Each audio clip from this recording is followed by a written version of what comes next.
A growing number of Republican senators are demanding that Congress be allowed to vote on the nuclear agreement with Iran. Republican Senator John Thune of South Dakota is one of them. Senator Thune is with me now. Senator, thank you so much for the time. We're glad to have you here. I know you said that the sanctions with Iran were working, and I'm going to quote you here. We had our foot on the throat and we let them up. What is the worst part of the current framework, in your opinion? It's kind of hard to know where to start, Deirdre. There are a lot of things about what we know in terms of the so-called parameters of this, the framework. One is they don't have to destroy any of their nuclear infrastructure or dismantle it. They don't have to destroy any centrifuges. They get to keep the stockpiles of uranium that they already have as opposed to shipping them off somewhere else. They're going to get relief from the sanctions, which will be a tremendous economic boost, and they're not going to allow snap inspections. So what kind of access are the inspectors and what kind of verification procedures are going to be put in place? Whole lot of questions about this deal that I think are creating a lot of skepticism among the American people and certainly among members of Congress. Now, I know when you talk about the snap inspections and the fact that the Senate Foreign Relations Committee is going to be meeting on April 14th, and so some of these questions will be addressed, I'm assuming, in that meeting, with the idea that Congress should vote. Well, look, I think that what the meeting on the 13th is about, or the 14th, is to have this bill marked up that can be then reported out to the Senate floor and hopefully acted on, that would require Congress to have approval of this so that the people's representatives are actually weighing in. I think it's important that the American voices be heard in this. This is incredibly important not only to that region and a lot of our allies, but obviously to the national security interests of the United States. And so the legislation that will be marked up would require that.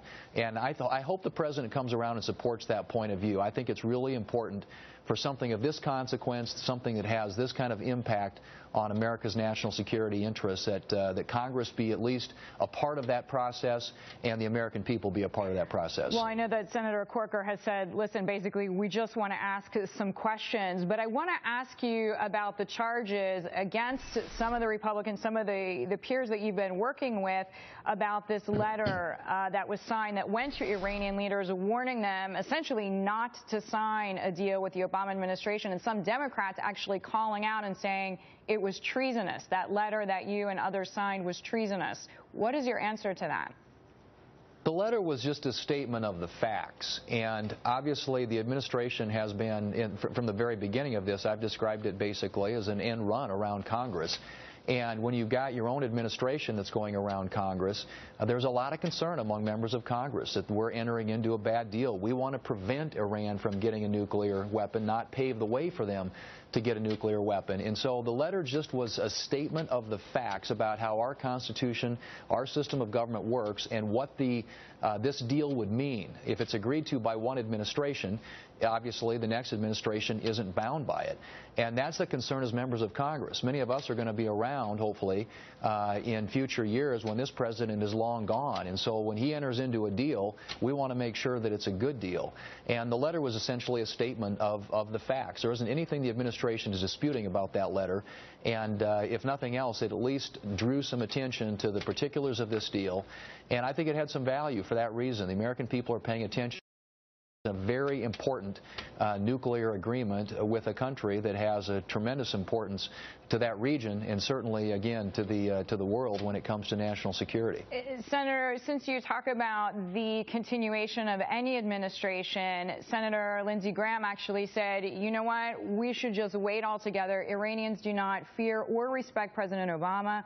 We should just wait till there's a new president in January 2017. What's your take on that? Well, that would be my preference as well. I think that we're more likely to get a better deal with a new president. I think that, this president is perceived in that part of the world as weak.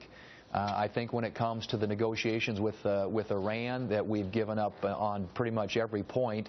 If you look at where we were and where they were, we just keep moving closer and closer, and lots of concessions. I think if we want to get a really good deal, it would happen in a future administration. But this administration is moving forward. All we're simply saying is give Congress a voice, allow us to have an opportunity to review this deal and to vote on it up and down. And I hope, again, that the administration will come around to realize that that's an important step in this process, and that the American people's voices need to be heard. Senator Thune, we're so glad to have you with us. Thank you for the time.